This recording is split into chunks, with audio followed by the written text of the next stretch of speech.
Hello and welcome to Fight Picks with the Pros. My name is Chris Holdsworth, and today we're going to review 3 fights from the upcoming UFC Fight Night card. Korean Zombie versus Dan 50K Inge in the main event.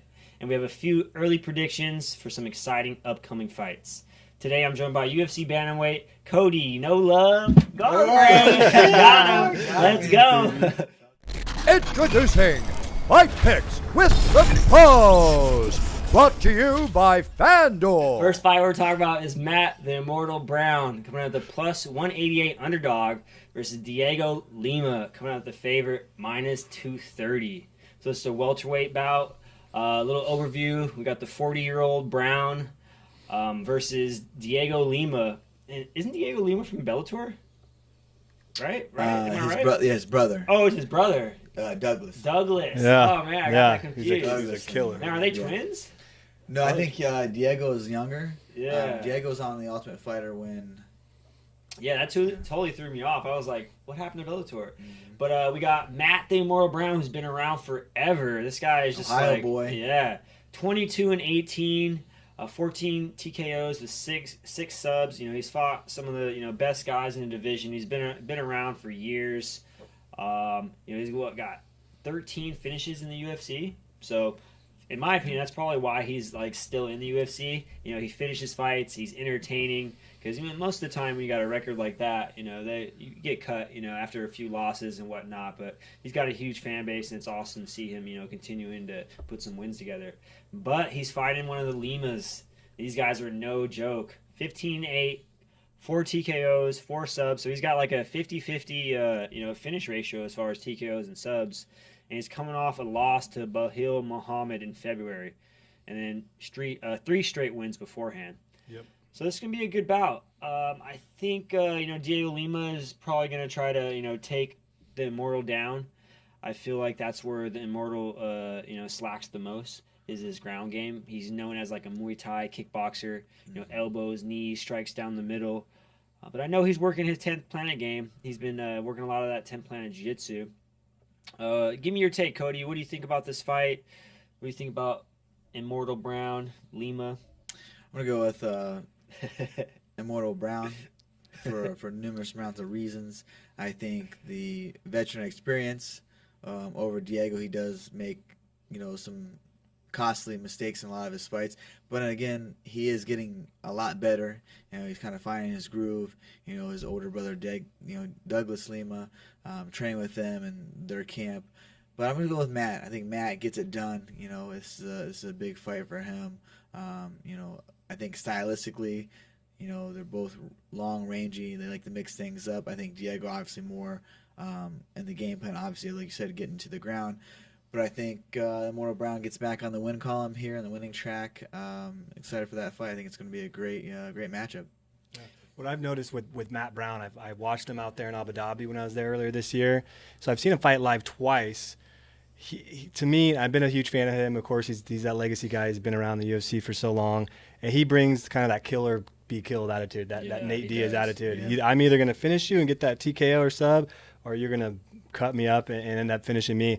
And what I noticed with his style too, a lot of fighters kind of bring this, he starts flowing when he's throwing a left, a straight, and he has these wild almost over the top elbows that he throws that are nasty, especially when he has a guy against the fence. But he needs to flow into his strikes when he's throwing like 3 or 4 at a time. And if not, if he's just jabbing and circling, that's when he can get picked apart and starts getting hit. So that's my opinion, what I see. Chris, what do you see out of Matt? How is he going to win this fight if you're picking him too? Yeah, now that I think about it, I'm pulling for Matt Brown as well. I think he's fought the better guys. He's got the more experience. Even though he's got a lot of losses, like you said, he's one of those guys that, it's either it's kill or be killed, right? He's leaving on his shield.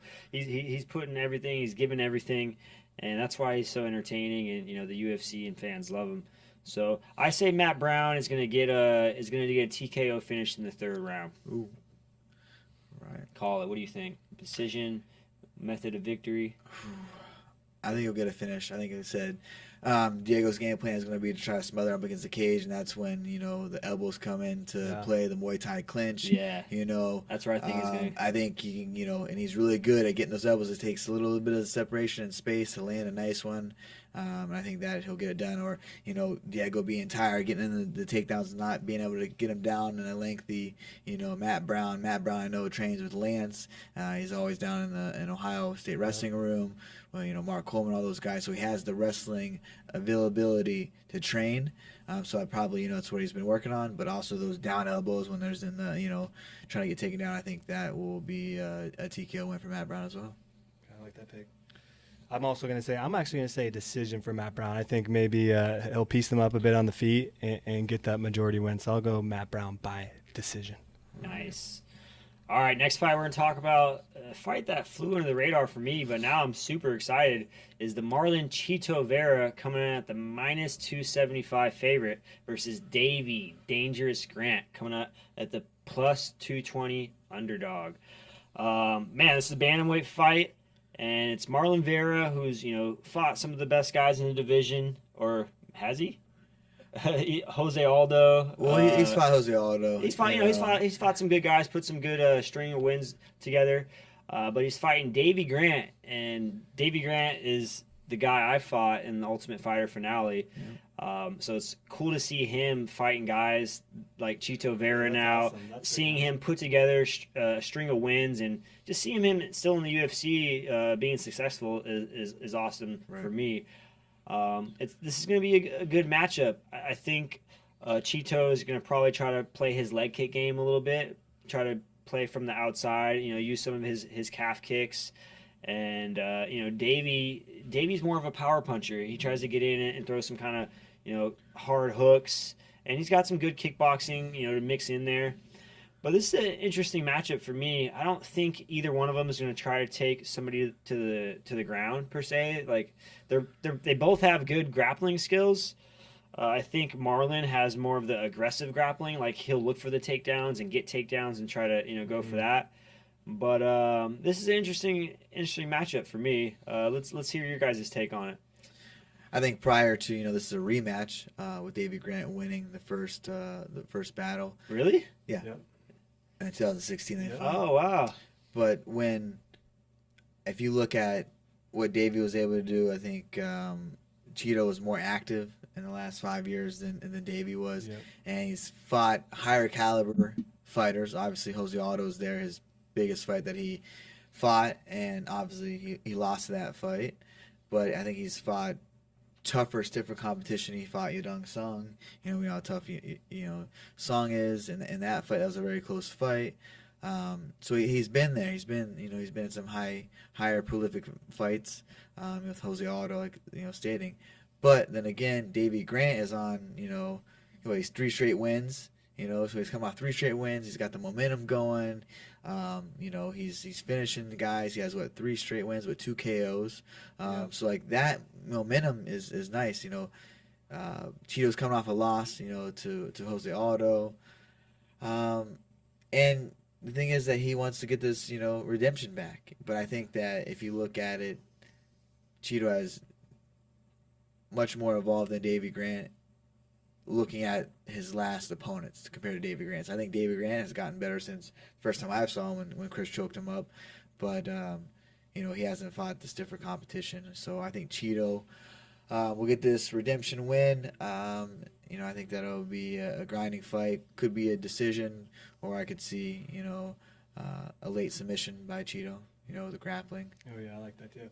I like this fight. This is I see 2 sides of it. I see Vera, who's been in the spotlight more after beating Sean O'Malley, getting a big shot at Jose Aldo to really climb the ranks. And he's got all this spotlight, all this social media spotlight, all this press picked up. And he's kind of he's handling the pressure more of jumping up, being on this main card, even though it's a smaller fight night event. So maybe that'll put a little pressure on Davey Grant. But I like Jonathan Martinez, and he got the KO win over him. He's on 3 straight after he wasn't doing too well in the UFC, probably on the edge of being cut if he would have lost another fight. And then he comes back, wins 3 straight.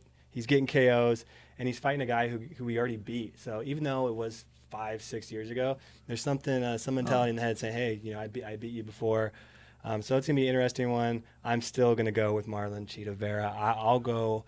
I think he's going to find a way to get the TKO win. The last 6 wins have been by finishes, so I'm going to ride on that and say Marlon Vera gets the win by TKO. Chris, what do you got? Yeah, I think both guys have gotten a lot better since they last fought. Marlon's fought the better guys, since they fought. Jose Aldo, Song, he fought Sean. You can't put Sean in there.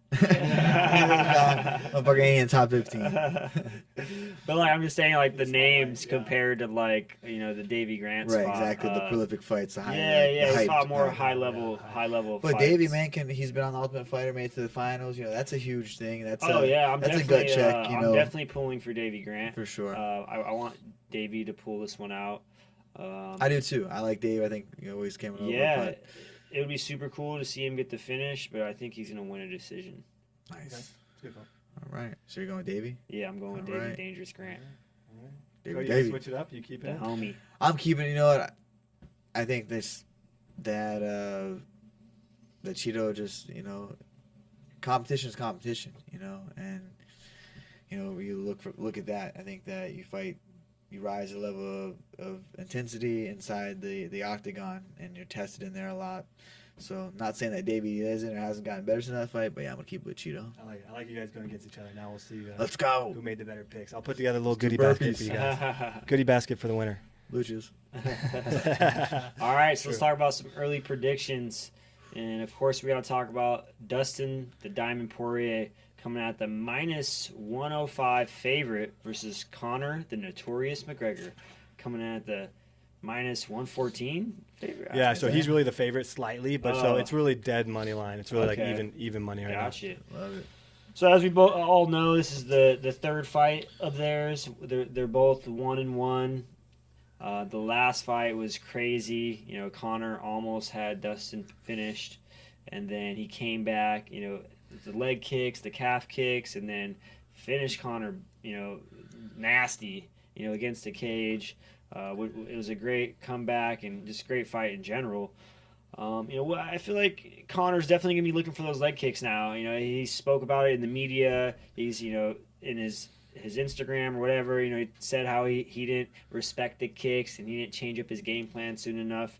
But that's always like after the fact. You could have I could have done this, I could have done that. But really, like, why didn't you do it inside the fight? But I'm interested to see if he's going to be able to stop those leg kicks, because I think Dustin's definitely going to go back and try to go for those. I don't think he's going to throw them right off the bat. He's probably going to wait a little bit longer this time and maybe just slip them in there. Or he might just come out and just start firing them and just like, all right, you remember these. Just like come out and start firing them. So I'm a huge Dustin Poirier fan. I'm pulling for Dustin on this one. I feel like...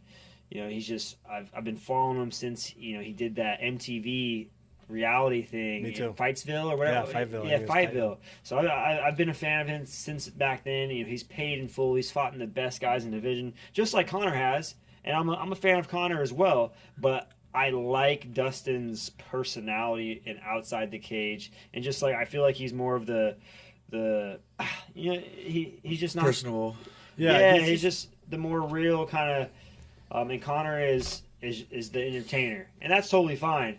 It's cool to be the entertainer how Conor is, but like I like Dustin Poirier's personality. I like his fighting style, and I want to see him win this third fight. Bro, he has 25 fights in the UFC. He's 20-5 in the UFC. Yeah, like that needs to be highlighted. That is, you have 25 fights. You have 25 fights in the UFC, but you have 20 wins. Yeah, one of those most stacked divisions. Lightweight. Yeah, it's crazy. And he's featherweight, lightweight. Best guys too. Habib. Korean Zombie, Halloway. Like he's fought in the best guys. So. Yeah. So this was a big decision for Dustin Poirier. He got the option to either fight for the title, or you can rematch Conor. And of course, the rematch for Conor is going to pay double the money. That's a no-brainer. So of course he's going after the money, and guess what? He's going to get rewarded if he gets the win again. That title is just going to be sitting there for him. But if he loses, he's going to let Conor get that chance by beating the number one contender, Dustin Poirier. He's going to let Conor slip in there and get the title shot, which a lot of people will be hating on. But that's the decision Dustin decided to do. Surprising to me, he's plus 550 to win by decision, plus 900 to win by sub. I think Dustin can hurt Conor again and kind of get him down the ground and finish him with a sub, kind of like Nate Diaz did to him when he hurt him. Yeah, Dustin has very, very good grappling skills. I mean, he's done a lot of submissions in the UFC WC as well. This fight's, is a great fight. They're both 1-on-1 with both knocking each other out in the previous bouts. Dustin to turn down a title shot against Conor McGregor. I mean, that's a no-brainer. That's a money fight. And this is what we're in, was a risk versus reward. What's the risk and what's the reward? Okay, say worst comes to worst, McGregor beats him. Okay, and McGregor goes to the title. Conor still, Dustin's still right there. He's still at the top. Yeah. He gets paid a nice little chunk change to fight McGregor. And then he beats McGregor. He beats him again. Ends the trilogy fight. And then he goes on to fight for the title.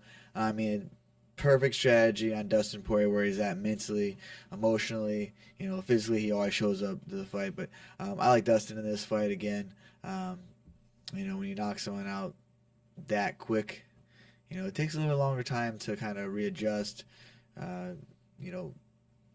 change your focus, what you need to be doing differently. And I think Conor, definitely would need to be working on a lot of things that just doesn't happen. And when's the last time they fought? Was what? In January this year. So. Exactly, 8 months ago? So let's think about this. So it looks like we're all pulling for Dustin possibly in one way. We'll give our predictions here soon. Let's pretend you're in Conor's camp and you're in his corner and you're thinking, okay, he's going to come with those low calf kicks. He's going to feint and fake those takedowns again. Like, they're going to be ready for this stuff now. So let's say you're in Conor's camp and you guys got to come out with your own strategy to beat Dustin. How are you going to shake it up now this time coming out? What Conor does the best. He's a counter striker. He's precise on them. Let him do all that feint movement. Let Poirier come to him and fight back. Like, Conor's always, wide stance, check the kicks. Maybe switch it up a little bit, maybe ortho to southpaw, where Dustin can't get his range on his kicks and, keep things to come up the middle, some deep kicks where he's coming, he brings a lot of pressure, but let him come to you, throw that, straight left, or I would even go ortho and, throw the straight right, just the straight rights on him, straight lefts when he's coming in, and let him pressure you. And Conor, you see that Conor is precision and timing, he's really good at, placing those punches, and he's strong, he hits hard. And we saw that in the fight, both fights. He obviously knocked Dustin out the first time. The second one, he caught him, had him hurt. And I think that's what will need to be done this fight, is letting Poirier more press with the feints and that, keep the the punches and the strikes and the kicks, at bay, but make him miss and make him pay. I think that is what Conor has done so well in his career. Has been very elusive, hard to hit, rangy. Mixes it up with spin kicks and, works off his jab and his movement, bouncing back, like just a range. Being a range fighter, very rangy fighter, especially when it's southpaw versus southpaw. That's my take on it. I would let Poirier kind of come forward a little bit more and kind of counter strike him a little bit and switch movements, switch stances, teep kicks up the front. You saw that with Dan Hooker. He had a lot of success, being long and throwing teeps and the kicks at the knee. So they don't come in much on when you have a volume fighter and Dustin. Yeah, I like that. Okay, Chris. Now for you, represent on Conor's side. Was it stay light on that front foot to avoid those low calf kicks? Keep switching stances like Cody said to avoid it. I think that last fight he was a little too planted. He was too boxy maybe, and I think he's going to make the adjustment and get back into the popping in and out kind of style that he did in the beginning of his career, being light on his feet, being wary of those calf kicks, being wary of those takedowns, because if you're planted like he was, boom, he got taken down right away. He got hit with those hard leg kicks right away. And I think he was waiting, trying to get a hard counter as Dustin came in, but I think now he needs to play that Stephen Wonderboy Thompson in and out kind of game, looking for that straight left down the middle, maybe that check right hook that he hit Jose with, and then also that in and out. It's gonna be harder to time those leg kicks as well. So I think he needs to get back to that kind of style and mix some things up. Get flowy with it. Yeah, just get flowy.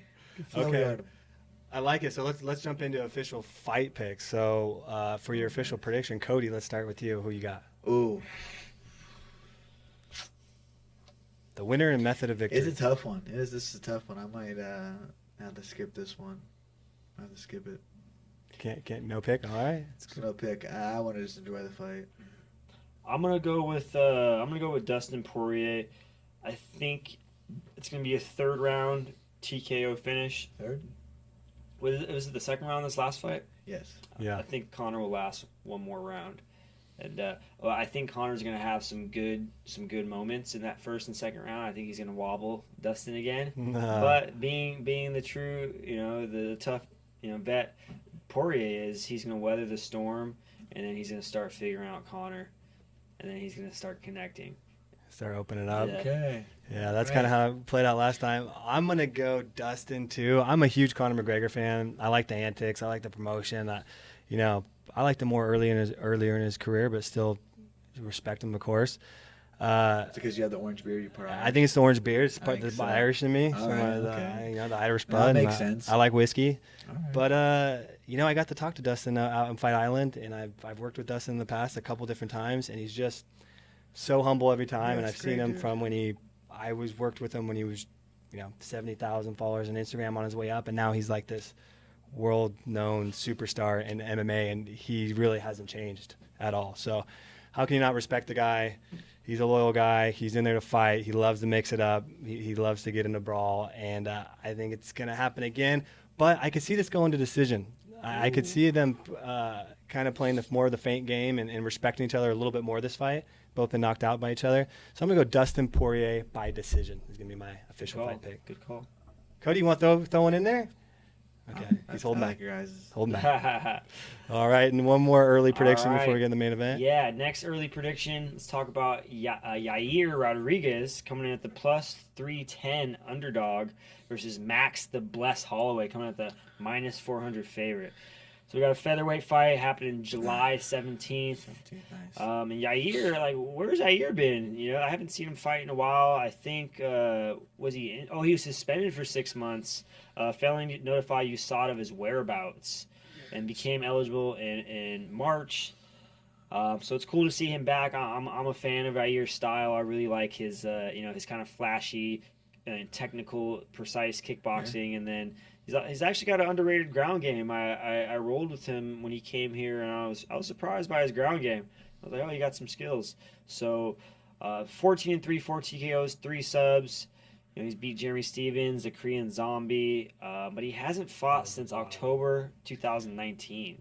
Yeah. It's almost inactivity. It's almost 2 years. Yeah. Versus a guy who stays active. Yeah, it stays active. That's tough, and he's staying active against the best guys in the world and what he's able to do and his punch output. He's doing 5-round fights. This is another 5-round fight for Yair.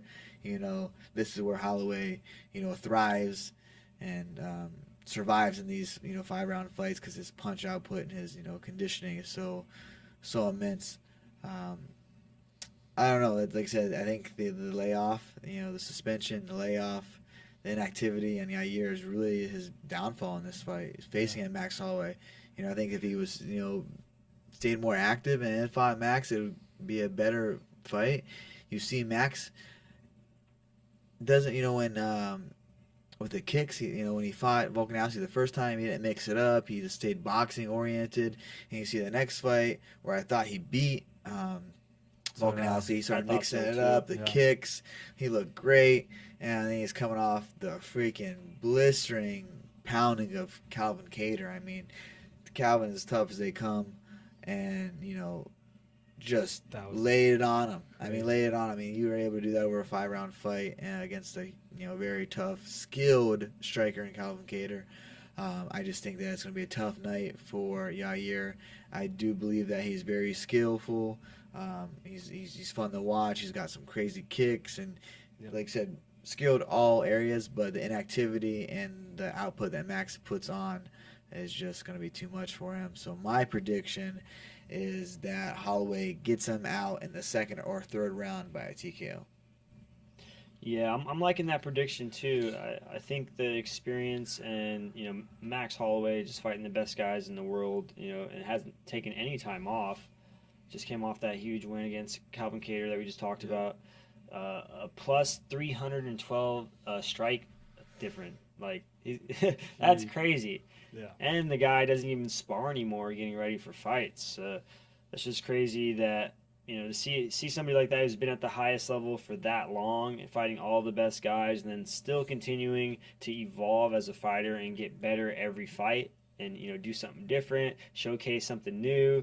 I'm a huge fan of Max Holloway. I think he's gonna finish Yair as well, probably in the second or third round. Yair does good against people who are not as technical strikers. Like, he sets them up real well with the kicks. But I think guys like Max that are really technical with the hands, really technical with just MMA striking in general, he's going to give Yair problems.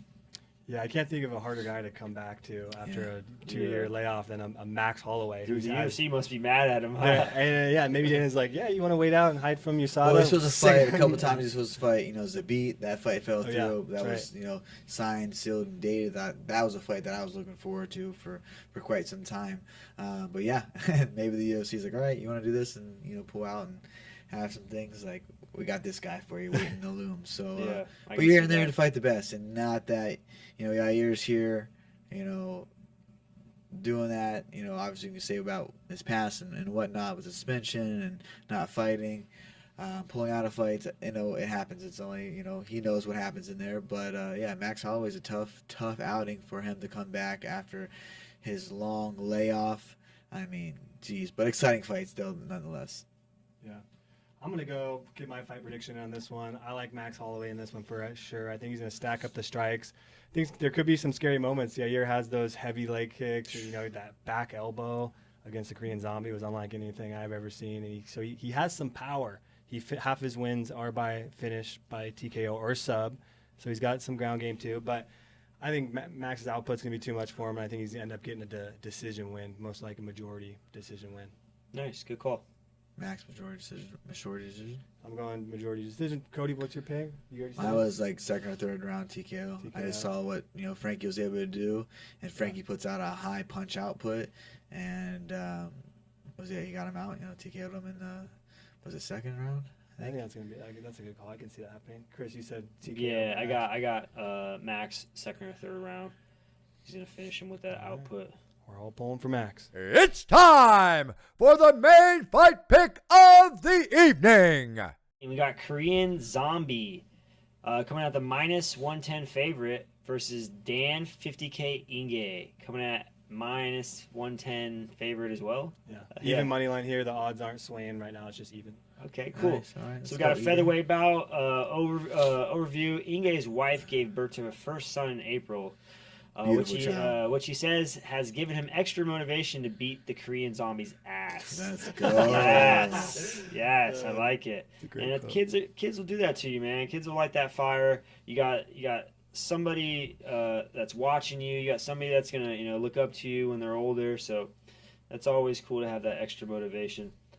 Then we got Korean Zombies 16-6. Crazy finish ratios, 6 TKOs, 8 submissions. He's a finisher. Lost to Ortega back in October. Was that a decision? Submission? What was that? No, man. I think Ortega. I think it might have just whooped him in a decision. Honestly. Yeah, I forget. Did he get the finish? Can't remember anything. Well, let's pull it up.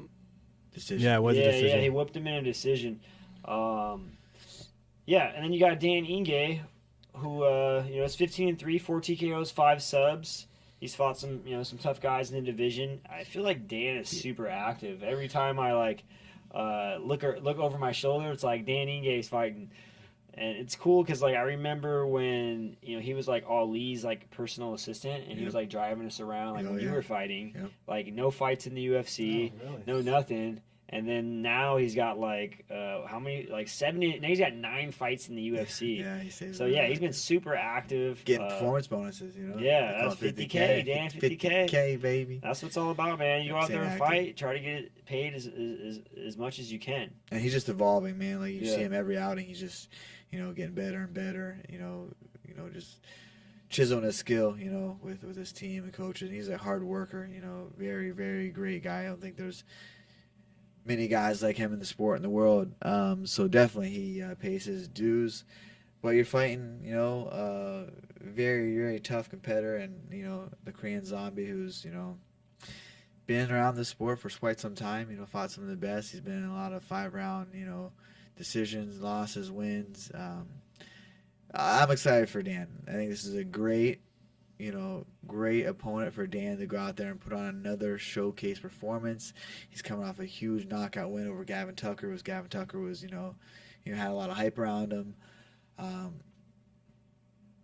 Korean Zombie's coming off a loss to Ortega. Great matchup. I mean, the matchmakers are doing such a great job in this card. And it's a main event. It's a 5-round fight. I think that also goes into Dan's favorite. He's one of those grinders that, go out there and push the pace and can hold that for 25 minutes. My fight prediction is going to be Dan Ig and either a knockout or decision win against Korean Zombie. Yeah, I think Korean Zombie's going to give some trouble to Dan. I think Korean Zombie's a hard puzzle to figure out. Inge is evolving, like Cody talked about. He's getting better every fight. I think his reach is going to give Dan some problems this fight. I want to go with my boy Dan, but something's telling me Korean Zombie's gonna win this one.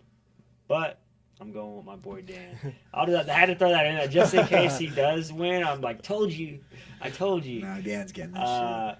No, I think Dan's gonna catch him with a left hook and flatline Korean Zombie. Yeah, I think so. Yeah. Yeah, I'm a Korean Zombie fan. I can see the possibility of him getting a decision and hanging in there. It is 5 rounds, and I was impressed by Dan. That last KO was lights out. Yeah. No question about it. That was a vicious KO. Now to see only 4 TKOs on his record here, I expected a little bit more, but maybe that just goes to you guys saying, he's still evolving his game and finding his power and growing. So yeah, I'll go with Dan on this one too. I'm going to say by decision. Korean Zombie's a hard guy to put away. He's got a rock solid chin, and we'll see how he comes into it. But I like Dan. I'm a new fan of his. I've seen quite a bit of his fights, and that last one definitely that sparked a bigger interest. So I'll go Dan by decision in this one. Nice. Korean Zombie, they have the same amount of fights in the UFC. So activity, keep going back to inactive fighter. That's how you kill your career. Dan is active. He's always in the gym. He's training. Your body is able to put that kind of output in training camps and training. Hats off to him. I wish I could do that earlier on in my career. I fought 4 times in 1 year, and it was great. The body held up, but it came at a cost. So if you're able to do that, you have great, physical therapists and, your physical demands on your body. You're able to keep that up. Hats off to him. I mean, that's where we're in here, to fight and get paid and keep climbing those ranks. And that's what he's doing. So great card from top to bottom. A lot of good matchups that we just went over. Dan Ig is the showcase main event against Korean Zombie, and we're pulling with our boy Dan. So this is a great card. Excited to watch it. Thanks for watching Fight Picks with the Pros, brought to you by FanDuel. Please don't forget to like and subscribe to our channel. We'll see you next time. Hello everyone, Bruce Buffer here. Thank you for watching the MMA Surge YouTube channel. We hope you enjoyed this video. Don't forget to subscribe and get notified when we upload next.